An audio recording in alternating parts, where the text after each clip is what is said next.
દિશા Modasa high school. નમસ્કાર. છેલ્લે આપણે સ્વાધ્યાયના દાખલા જોતા હતા. તેમાં આગળ વધીએ તો આગળનો દાખલો છે આપણો 6.4. 8 સેન્ટીમીટર અને 2 સેન્ટીમીટર બાજુઓ વાળા અને એક નાનો કાપો ધરાવતા એક લંબચોરસ તારનો ગાળો 0.3 ટેસ્લાની તીવ્રતાના અને ગાળાને લંબ દિશાના એક સમાન ચુંબકીય ક્ષેત્રના વિસ્તારમાંથી બહારની તરફ ગતિ કરી રહ્યા છે. જો ગાળાનો વેગ 1 સેન્ટીમીટર પ્રતિ સેકન્ડ એ લાંબી બાજુને b ગાળાની ટૂંકી બાજુને લંબ દિશા તરફનો હોય તો આ કાપાના છેડા વચ્ચે ઉત્પન્ન EMF કેટલું હશે? પ્રત્યેક કિસ્સામાં પ્રેરિત વોલ્ટેજ કેટલા સમય માટે રહેશે? અહીં આપણને ચુંબકીય ક્ષેત્રમાં એક ગાળાની ગતિનું નિદર્શન કરેલું છે. તેને અનુરૂપ આપણે આકૃતિ તૈયાર કરીએ તો સૌપ્રથમ સમાન ચુંબકીય ક્ષેત્ર પ્રવર્તી રહ્યું છે. તો સમાન ચુંબકીય ક્ષેત્ર B સદિશ. આ સમાન ચુંબકીય ક્ષેત્રમાં એક લંબચોરસ ગાળાની બે અલગ અલગ સ્થિતિને આપણે ધ્યાનમાં લેવી છે. જેમાંની પ્રથમ સ્થિતિમાં ગાળાની લાંબી બાજુને લંબ રૂપે વેગ હોય. તો આ છે એક લંબચોરસ ગાળો અને તે લંબચોરસ ગાળાની લાંબી બાજુ તેને લંબ રૂપે v જેટલા વેગથી તે ગતિ કરી રહી છે. તેને અનુરૂપ આપણે લાંબી બાજુ તેની લંબાઈને l કહીએ અને આ તેની પહોળાઈને b કહીએ. બીજી સ્થિતિ ટૂંકી બાજુને લંબ તરફની દિશાનો વેગ એટલે આપણી એ સ્થિતિ થાય. બી સ્થિતિ માટે ટૂંકી બાજુને લંબ દિશાનો વેગ લેવો છે. તેથી અહીં ટૂંકી બાજુને લંબ દિશામાં v સદિશ વેગ છે. પહોળાઈ અને લંબાઈ l અને b. તો આવી આ આપણી બીજી સ્થિતિ છે. આવી આ બંને સ્થિતિને અનુરૂપ આપણે આપેલી માહિતીને ધ્યાનમાં લઈએ. અહીં l બરાબર 8 સેન્ટીમીટર એટલે કે 8 ગુણ્યા 10 ની માઈનસ 2 ઘાત મીટર. b બરાબર 2 સેન્ટીમીટર 2 ગુણ્યા 10 ની માઈનસ 2 ઘાત મીટર. તો આ l અને b ધરાવતી એક લંબચોરસ લૂપ બની ગઈ કે જેમાં આપણે એક નાનો ખાંચો રાખ્યો છે. અહીં ચુંબકીય ક્ષેત્ર b 0.3 ટેસ્લા પ્રવર્તી રહ્યું છે. ગાળાનો વેગ આપ્યો છે. ગાળાનો વેગ v 1 સેન્ટીમીટર પ્રતિ સેકન્ડ એટલે જ 10 ની માઈનસ 2 ઘાત મીટર પ્રતિ સેકન્ડ.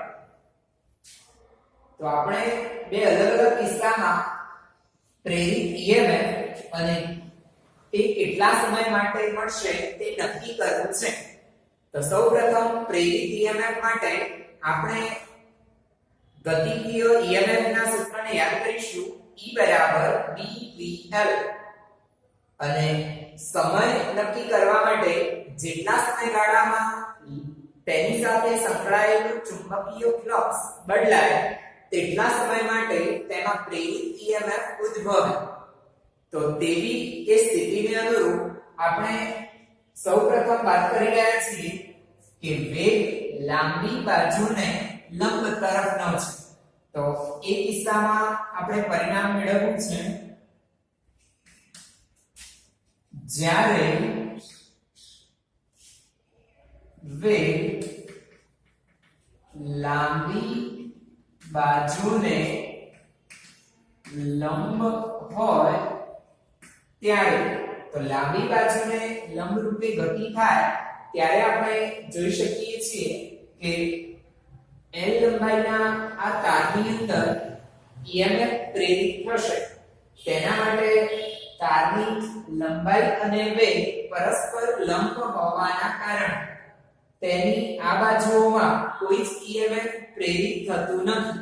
તો તેને અનુલક્ષી અને આપણે વાત કરીશું ત્યારે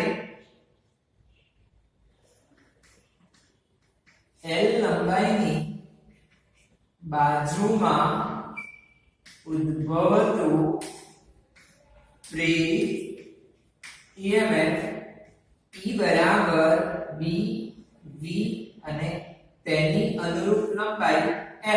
તો B V L. B એટલે 0.3, તેનો વેગ 10 ની -2 અને તેની લંબાઈ 8 ગુણ્યા 10 ની -2. 8 ગુણ્યા 0.3, 8 3 24 એટલે 2.4 ગુણ્યા 10 ની -4 તો આટલું EMF તેમાં પ્રેરિત થશે. બીજું આપણે વાત કરવી છે પ્રેરિત વોલ્ટેજ. તો પ્રેરિત વોલ્ટેજ મેળવવા માટે અહીં આપણે જોઈ શકીએ છીએ કે આ તાર જ્યાં સુધી B જેટલું લૂપની પહોળાઈ જેટલું અંતર કાપે તે સમય દરમિયાન તેની સાથે સંકળાયેલું ચુંબકીય ફ્લક્સ બદલાય છે. જેવો સમગ્ર લૂપ બહાર નીકળી જાય ત્યારે ફ્લક્સ અચળ થઈ જાય અને ફ્લક્સ અચળ થાય તો તેમાં પ્રેરિત EMF મળતું નથી. તેથી અહીં લૂપ જ્યારે B જેટલું અંતર કાપે ત્યારે તેની સાથે સંકળાયેલ ચુંબકીય ફ્લક્સ માં ફેરફાર થાય. તેથી પ્રેરિત EMF મળવાનો સમય t બરાબર ઝડપ જાણીએ છીએ v અને અંતર પણ b જેટલું કાપે છે તો ઝડપના સૂત્રનો ઉપયોગ કરીશું. ઝડપ બરાબર અંતર ભાગ્યા સમય મુજબ વેગ બરાબર અંતર ભાગ્યા સમય મુજબ સમય બરાબર અંતર ભાગ્યા વેગ. અંતર b જેટલું કાપશે અને તેનો વેગ v છે. તેથી t બરાબર b એટલે 2 ગુણ્યા 10 ની -2 ઘાત અને વેગ 10 ની -2 ઘાત. તો જવાબ મળે 2 સેકન્ડ. તો પ્રેરિત EMF 2 સેકન્ડના સમય માટે ઉદ્ભવે છે. બીજું b. b સ્થિતિમાં ગાળાની ટૂંકી બાજુને લંબ દિશાનો વેગ છે. હવે ટૂંકી બાજુને લંબ રૂપે વેગ હોય તો માત્ર તેની આ ટૂંકી બાજુમાં જ પ્રેરિત EMF ઉદ્ભવે, તેની અન્ય બાજુઓમાં કોઈ જ પ્રેરિત EMF ઉદ્ભવતું નથી. માટે જ્યારે વેગ ટૂંકી બાજુને લંબ હોય ત્યારે b પહોળાઈની બાજુમાં ઉદ્ભવતું પ્રેરિત EMF E બરાબર b v l ના બદલે b લઈશું. b જાણીએ છીએ b 0.3 v 10 ની -2 v 2 ગુણ્યા 10 ની -2 તેથી જવાબ થાય 0.6 10 ની -4 વોલ્ટ અથવા 6 ગુણ્યા 10 ની -5 તો ત્યારે આટલું EMF બે ખાંચા વચ્ચે બે છેડા વચ્ચે ઉદ્ભવે છે.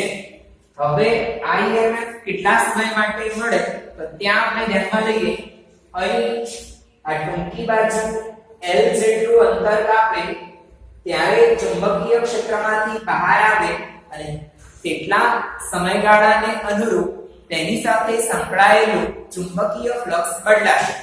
તેથી અહીં લંબચોરસ લૂપ જ્યારે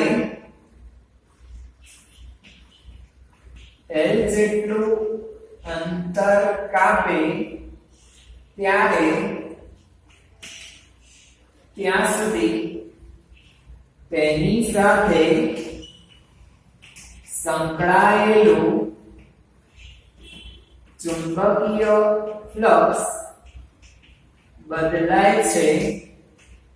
તેથી પ્રેરિત EMF મળવાનો સમય અગાઉ ચર્ચા કરીએ સમય બરાબર અંતર ભાગ્યા વેગ પણ હવે અંતર L વેગ v તો t બરાબર L છે આપણા 8 ગુણ્યા 10 ની -2 અને વેગ છે 10 ની -2 8 સેકન્ડ. તો પહેલા કિસ્સામાં પ્રેરિત EMF 2 સેકન્ડ માટે મળતું હતું, બીજા કિસ્સામાં પ્રેરિત EMF 8 સેકન્ડ માટે મળે છે. એક્ઝામ્પલ 6.5 1 મીટર લાંબા ધાતુના સળિયાને લંબ અને તેના કોઈ એક છેડામાંથી પસાર થતી અક્ષને અનુલક્ષીને 400 રેડિયન પ્રતિ સેકન્ડની કોણીય આવૃત્તિ સાથે પરિભ્રમણ કરાવવામાં આવે છે. આ સળિયાનો બીજો છેડો એક વર્તુળાકાર ધાતુની રિંગ સાથે સંપર્કમાં છે. અક્ષને સમાંતરે 0.5 ટેસ્લાનું અચળ અને એકસમાન ચુંબકીય ક્ષેત્ર દરેક સ્થળે અસ્તિત્વ ધરાવે છે. આ કેન્દ્ર અને આ રિંગ વચ્ચે ઉત્પન્ન EMF ની ગણતરી કરો. તો અહીં આપણે વચ્ચે ઉદાહરણમાં ચર્ચા કરી ગયા એ પ્રકારની સ્થિતિ છે કે L લંબાઈનો આ એક તાર સળિયો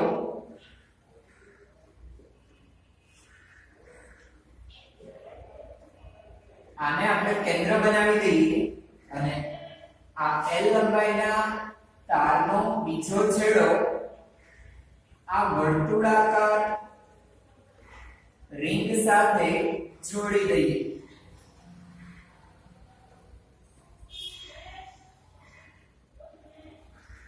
તો અહીં કેન્દ્ર અને પરિઘ બંને વચ્ચે ઉત્પન્ન થતું પ્રેરિત EMF આપણે મેળવવું છે. ચુંબકીય ક્ષેત્ર B જેટલું પ્રવર્તી રહ્યું છે. ધારો કે અંદરની તરફનું B સદિશ જેટલું નિયમિત ચુંબકીય ક્ષેત્ર પ્રવર્તી રહ્યું છે અને આ તારને ઓમેગા જેટલી કોણીય ઝડપથી અચળ કોણીય ઝડપથી ભ્રમણ કરાવી રહ્યા છે. આવા તાર માટે O છેડાનો વેગ 0 અને P છેડાનો વેગ v બરાબર r ઓમેગા સૂત્ર મુજબ L ઓમેગા થાય. તેથી તારના દરેક કણનો સરેરાશ વેગ આપણે ગણવો પડે. તો સૌપ્રથમ તેની લંબાઈ આપી. તારની લંબાઈ L બરાબર 1 મીટર. તેને આ એક છેડામાંથી પસાર થતી અક્ષને અનુલક્ષીને ઓમેગા જેટલી કોણીય ઝડપ આપી છે 400 રેડિયન પ્રતિ સેકન્ડ થી પરિભ્રમણ કરાવી રહ્યા છીએ. તો આવા કિસ્સામાં પ્રવર્તતું ચુંબકીય ક્ષેત્ર આપ્યું છે B 0.5 ટેસ્લા પ્રવર્તે છે તો આપણે EMF ગણવું છે અહીં તારનો કેન્દ્ર O આગળનો છેડો સ્થિર તથા રિંગ પરનો P છેડો L ઓમેગા જેટલા વેગથી ગતિ કરે છે તેથી તારનો સરેરાશ વેગ v બરાબર આ છેડાનો વેગ L ઓમેગા આ છેડાનો વેગ 0 ભાગ્યા 2 તો v બરાબર L ઓમેગા ભાગ્યા 2 તેથી L લંબાઈના તારમાં પ્રેરિત EMF E બરાબર dVL પણ v ના બદલે L ઓમેગા upon 2 લઈએ તો d omega L square by 2 મળે આ સૂત્રની તારવણી આપણે ઉદાહરણમાં કરેલી 1/2 d ઓમેગા L સ્ક્વેર તમે તેને યાદ પણ રાખી શકો છો અહીં કિંમતો આપી છે b છે 0.5 ઓમેગા 400 L 1 એટલે 1 નો વર્ગ ભાગ્યા 2 તો EMF મળે આપણને 200 ગુણ્યા 0.5 તેથી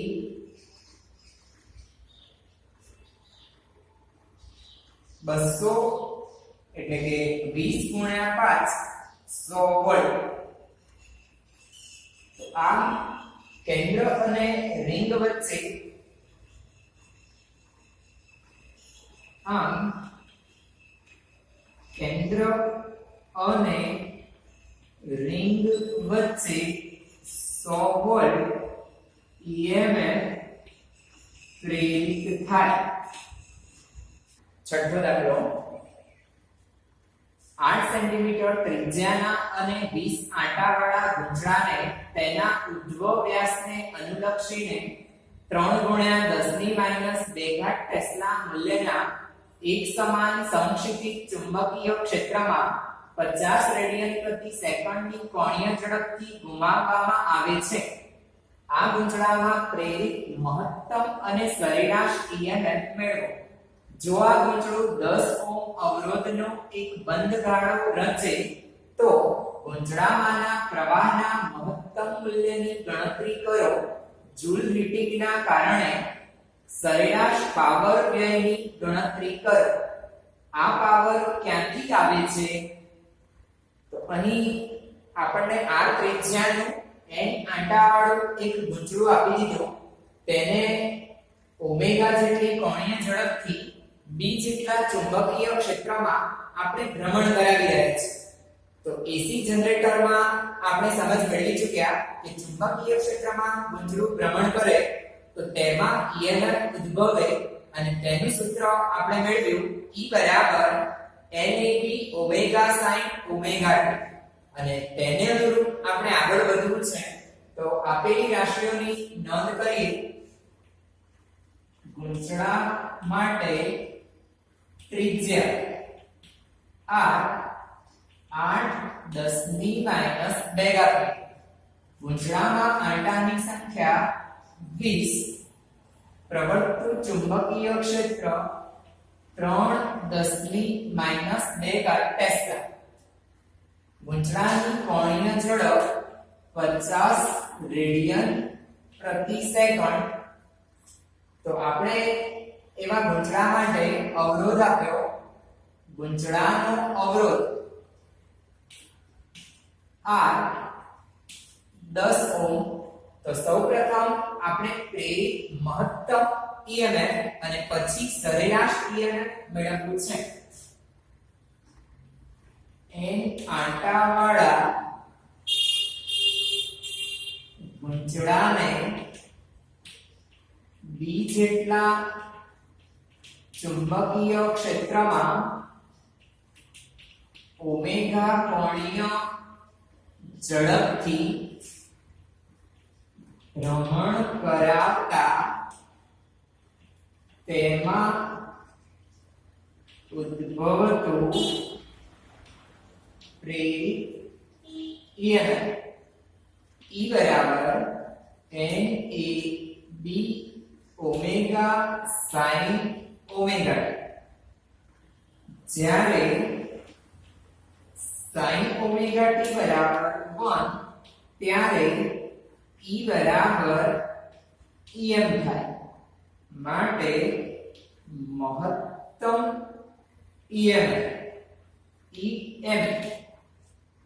NAB ઓમેગા એટલે ગૂંચળાના આડછેદનું ક્ષેત્રફળ ગૂંચળું વર્તુળાકાર છે તેથી તેના આડછેદનું ક્ષેત્રફળ પાઈ r સ્ક્વેર થશે કારણ a બરાબર પાઈ r સ્ક્વેર વર્તુળનું ક્ષેત્રફળ કિંમતો આપી છે n 20 પાઈ 3.14 ત્રિજ્યા 8 ગુણ્યા 10 ની માઈનસ 2 ઘાતનો વર્ગ ચુંબકીય ક્ષેત્ર 3 ગુણ્યા 10 ની માઈનસ 2 ઘાત અને ઓમેગા 50 તેનું સાદુરૂપ કેલ્ક્યુલેટર દ્વારા આપીશું 20 ગુણ્યા 3.14 ગુણ્યા 8 ગુણ્યા 8 ગુણ્યા 3 ગુણ્યા 50 તો જવાબ મળે 60 28 80 10 ની -4 -2 એટલે 10 ની -6 જેને આપણે લખીશું 0.6 વોલ્ટ તો મહત્તમ પ્રેરિત EMF 0.6 વોલ્ટ થશે બીજું આપણે શોધવું છે સરેરાશ EMF અહીં આપણે ધ્યાનમાં લઈશું કે EMF ના સૂત્રમાં sin ઓમેગા t આવે છે આ sin ઓમેગા t હોય કે cos ઓમેગા t હોય તેનું એક ભ્રમણ થાય એટલે એક આવર્તકાળ જેટલા સમયમાં સરેરાશ શૂન્ય થશે અહીં પ્રેરિત EMF sin ઓમેગા t મુજબ સમય સાથે બદલાય છે અહીં sin ઓમેગા t નો એક આવર્ત પરનો સરેરાશ શૂન્ય થાય તેથી સરેરાશ પ્રેરિત EMF E એવરેજ 0 થશે તમારે ધ્યાનમાં લેવું sin ના બદલે cos ઓમેગા t હોય તો પણ તેનું પણ એક આવર્ત પરનું સરેરાશ શૂન્ય જ થશે આગળ વધીએ આપણે શોધવું છે ગૂંચળામાંના પ્રવાહનું મહત્તમ મૂલ્ય તેથી R અવરોધ ધરાવતા ગૂંચળામાં મળતો મહત્તમ પ્રેરિત વિદ્યુત પ્રવાહ I ઓહ્મના નિયમનો ઉપયોગ કરીશું I v r મુજબ IN બરાબર મહત્તમ પ્રવાહ બરાબર મહત્તમ વોલ્ટેજ ભાગ્યા અવરોધ મહત્તમ વોલ્ટેજ 0.6 અને અવરોધ છે 10 0.06 એમ્પિયર આટલો વધુમાં વધુ પ્રવાહ ગૂંચળામાં વહેશે અને તેના કારણે વ્યય થતી ઊર્જા અથવા ઉત્પન્ન થતી જૂલ ઉષ્મા આપણે શોધવી છે જૂલ હીટિંગના કારણે વ્યય થતી ઉષ્મા P. તો P બરાબર Vi લઈએ છીએ આપણે, પણ ધ્યાનમાં લઈશું કે આવા ઓલ્ટરનેટિંગ કરંટ જે સમય સાથે બદલાય છે તેના માટે સરેરાશ પાવર કે વ્યય થતી ઉષ્મા P બરાબર Vi by 2 લઈશું, જેની સાબિતી કે વિશેષ ચર્ચા આપણે પ્રકરણ 7 ની અંદર કરવાની થશે. તો Im Vm by 2 લઈશું. Im 0.06, Vm 0.6 ભાગ્યા 2. તેનું સાદુરૂપ આપીએ તો જવાબ થાય 6 × 6 36 ભાગ્યા 2 0.018 વોટ. તો આટલો પાવર જૂલ ઉષ્મા સ્વરૂપે વ્યય પામે છે. તેને અનુલક્ષીને આગળનો પ્રશ્ન છે આપણો, આ પાવર ક્યાંથી આવે છે? તો આ વ્યય થતો પાવર ક્યાંથી આવે? તો આપણે જાણીએ છીએ તેમ કે અહીં ગૂંચળું ભ્રમણ કરે એટલે તેમાં પ્રેરિત EMF ઉદ્ભવે છે, અને લેન્ઝના નિયમ મુજબ એ પ્રેરિત EMF જેના કારણે પેદા થાય તેનો જ વિરોધ કરે છે. એટલે કે ગૂંચળામાં પ્રેરિત પ્રવાહના કારણે ઉદ્ભવતું ટોર્ક તેના જેટલું જ આપણે બાહ્ય ટોર્ક લગાડવું પડે તો જ ગૂંચળું ભ્રમણ કરે, અને પરિણામે આપણને આટલી જૂલ ઉષ્મા ઊર્જા મળશે. ગૂંચળાને ચુંબકીય ક્ષેત્રમાં અચળ કોણીય ઝડપથી ભ્રમણ કરાવવા માટે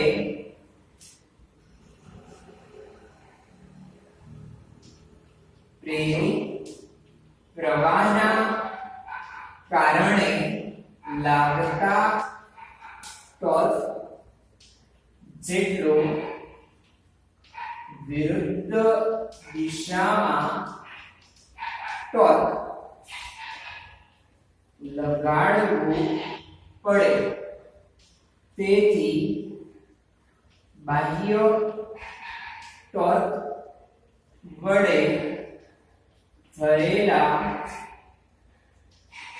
કાર્યનું રૂપાંતરણ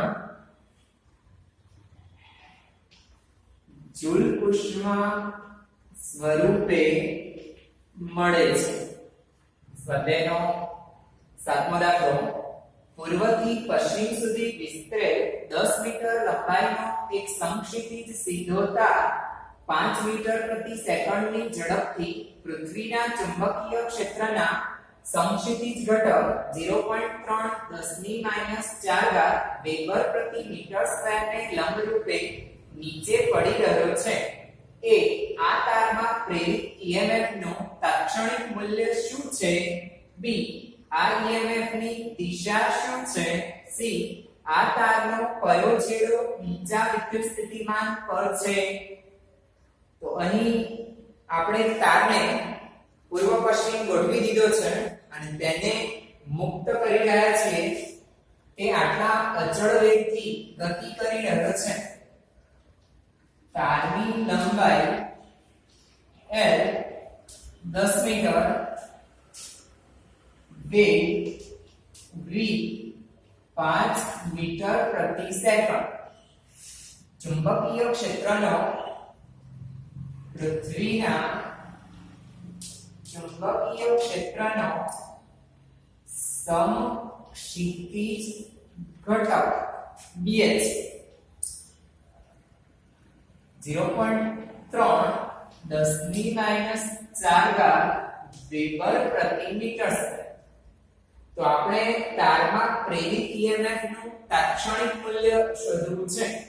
તો આવા તારને આટલા વેગથી નીચે તરફ ગતિ કરાવીએ ત્યારે ચુંબકીય ક્ષેત્રના બે ઘટકો સમક્ષિતિજ ઘટક અને શિરોલંબ ઘટક. શિરોલંબ ઘટક વેગની દિશામાં છે, તેથી અહીં પ્રેરિત EMF માટે જવાબદાર બનતો નથી. જ્યારે BH એ વેગને લંબ છે, તેથી BH ના કારણે ઉદ્ભવતું પ્રેરિત EMF એટલે જ ગતિકીય EMF એ તારની ગતિના કારણે તેમાં ઉદ્ભવતું પ્રેરિત EMF E બરાબર BVL, પણ B ના બદલે આપણે લખીશું BH. BH ની કિંમત 0.3 10⁻⁴, વેગ 5 અને લંબાઈ 10, 5 3 15, 1.5 10⁻³ વોલ્ટ. તો આટલું EMF તેમાં પ્રેરિત થશે. બીજું આપણે કીધું આ EMF ની દિશા શું છે, તો આપણે લેન્ઝના નિયમને અનુરૂપ એની દિશા નક્કી કરી શકીએ છીએ કે આ EMF જેના કારણે પેદા થાય તેનો વિરોધ કરે તે પ્રમાણે તેમાં EMF મળે. એટલે તારની ગતિનો તે વિરોધ કરે એટલે વિરુદ્ધ દિશામાં બળ લગાડે. ઉર્ધ્વ દિશામાં બળ ત્યારે લાગે જ્યારે EMF પશ્ચિમથી પૂર્વ તરફ હોય. તો તારમાં ઉદ્ભવતું પ્રેરિત EMF લેન્ઝના નિયમ મુજબ હોવાથી પશ્ચિમથી પૂર્વ દિશામાં મળે. સી કયો છેડો ઊંચા સ્થિતિમાન પર હોય, તો પશ્ચિમ છેડો ઊંચા સ્થિતિમાન પર આપણને મળશે. તારનો પશ્ચિમ છેડો ઊંચા સ્થિતિમાન પર મળે છે. કઈ રીતે તે સહેજ સમજીએ. પશ્ચિમ ધન હોય તો ત્યારે જ આપણે જાણીએ છીએ કે તેમાં વિદ્યુત પ્રવાહ પશ્ચિમથી પૂર્વ વહે IL અને ચુંબકીય ક્ષેત્ર B. તેથી IL થી B તરફ આંગળીઓને ભ્રમણ કરાવતા અંગૂઠો ઉપર જાય એટલે કે લેન્ઝ બળ ઉપરની તરફ લાગે. ગતિ નીચેની તરફ, લેન્ઝ બળ ઉપરની તરફ લાગે, ગતિની વિરુદ્ધ દિશા. તેથી EMF પશ્ચિમથી પૂર્વ અને પશ્ચિમ છેડો ધન થાય. આઠમો દાખલો. એક પરિપથમાં 0.1 સેકન્ડમાં વિદ્યુત પ્રવાહમાં 5 એમ્પિયર થી 0 એમ્પિયર ઘટાડો થાય છે. જો 200 વોલ્ટ સરેરાશ EMF પ્રેરિત થાય તો આ પરિપથના આત્મપ્રેરકત્વનો અંદાજ આપો. અહીં આપણે આપેલી રાશિઓ પરથી આત્મપ્રેરકત્વ L શોધવું છે. EMF જાણીએ છીએ, તેથી EMF નું સૂત્ર વાપરીશું. આત્મપ્રેરિત EMF E બરાબર -L di/dt. તો સૌપ્રથમ માહિતી નોંધીએ ડેલ્ટા T, અથવા તેને dt કહીશું. તો dt બરાબર 0.1 સેકન્ડ. પ્રવાહનો ફેરફાર જેને આપણે di કહીશું, di બરાબર અંતિમ ઓછા પ્રારંભિક -5 એમ્પિયર. પ્રેરિત EMF E 200 વોલ્ટ. તેથી પરિપથનું આત્મપ્રેરકત્વ L હોય તો આત્મપ્રેરિત EMF E બરાબર -L di/dt. માટે L બરાબર minus E dt upon di. તેને અનુરૂપ કિંમત મૂકીએ 200 dt 0.8 અને di -5. સાદુરૂપ આપીએ તો માઇનસ માઇનસ પ્લસ થાય 200 ભાગ્યા 5 40 અને 40 ગુણ્યા 0.8 એટલે 4 હેનરી આત્મ પ્રેરકત્વ 4 હેનરી હોય. નવમો દાખલો પાસ પાસે રહેલી ગુંચળાની જોડનો અન્યોન્ય પ્રેરકત્વ 1.5 હેનરી છે. જો એક ગુંચળામાં 0.5 સેકન્ડમાં વિદ્યુત પ્રવાહનો ફેરફાર 0 થી 20 એમ્પિયરનો છે તો અન્ય ગુંચળા સાથે સંકળાયેલ સંલગ્ન ફ્લક્સનો ફેરફાર શું છે?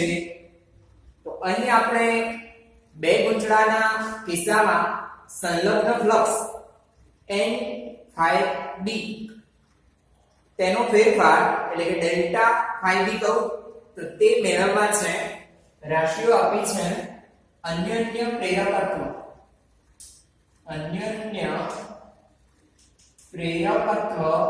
M21 1.5 henry. પહેલા ગુંચળામાં ડેલ્ટા t સમયમાં પ્રવાહનો ફેરફાર આપ્યો. ગુંચળા 1 માટે ડેલ્ટા I1 0 થી 20 એમ્પિયર એટલે 20 - 0 20 એમ્પિયર. અન્ય ગુંચળા સાથે સંકળાયેલ ફ્લક્સ આપણે શોધવું છે. તો તેના માટે આપણે જાણીએ છીએ કે phi2 બરાબર N21I1 સંબંધનો ઉપયોગ કરીશું. ગુંચળા બે સાથે સંકળાયેલ ચુંબકીય ફ્લક્સ એ પણ સંલગ્ન કહું છું.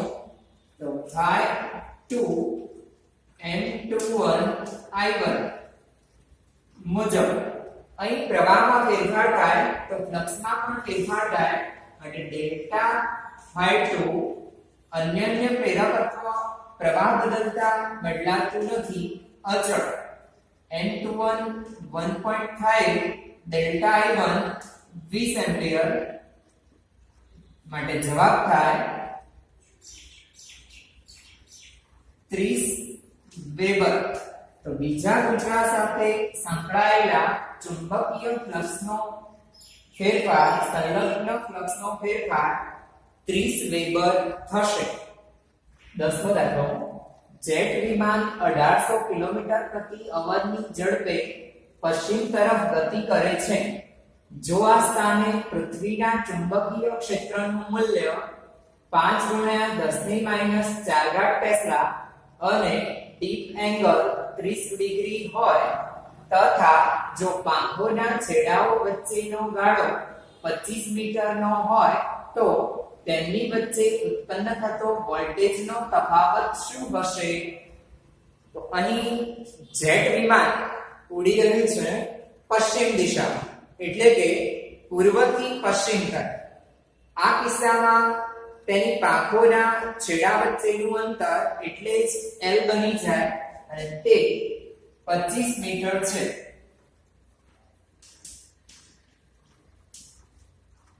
તેની ઝડપ આપી તો વેગ v 1800 કિલોમીટર પ્રતિ અવર 1800 ગુણ્યા 1000 ભાગ્યા 3600 500 મીટર પ્રતિ સેકન્ડ. પૃથ્વીનું ચુંબકીય ક્ષેત્ર આપ્યું જેને આપણે d અર્થ e કહીશું 5 10 - 4 ટેસ્લા અને d એંગલ આપ્યો થીટા 30 ડિગ્રી. તો આપણે તેની પાંખોના છેડા વચ્ચે ઉદ્ભવતા પ્રેરિત EMF વોલ્ટેજનો તફાવત શોધવો છે. અહીં આપણી આ જે સ્થિતિ થઈ, જેટ વિમાન પશ્ચિમ દિશામાં ઉડી રહ્યું છે, તેથી તેનો વેગ પશ્ચિમ દિશામાં, તેની લંબાઈ ઉત્તર દક્ષિણ દિશામાં L જેટલી આપી છે આપણને. તો ઉત્તર દક્ષિણ દિશામાં લંબાઈ હોવાથી ચુંબકીય ક્ષેત્રનો સમક્ષિતિજ ઘટક એ પ્રેરિત EMF ઉત્પન્ન કરતો નથી. પ્રેરિત EMF માટે ચુંબકીય ક્ષેત્રનો શિરોલંબ ઘટક જવાબદાર થશે, અને શિરોલંબ ઘટક આપણે જાણીએ છીએ dV બરાબર B sin theta. તો અહીં B ના બદલે આપણે B sin theta લેવાના છીએ. પ્રેરિત EMF માટે જરૂરી ચુંબકીય ક્ષેત્ર એ પૃથ્વીના ચુંબકીય ક્ષેત્રનો શિરોલંબ ઘટક થાય. તો BV બરાબર B sin theta. તેથી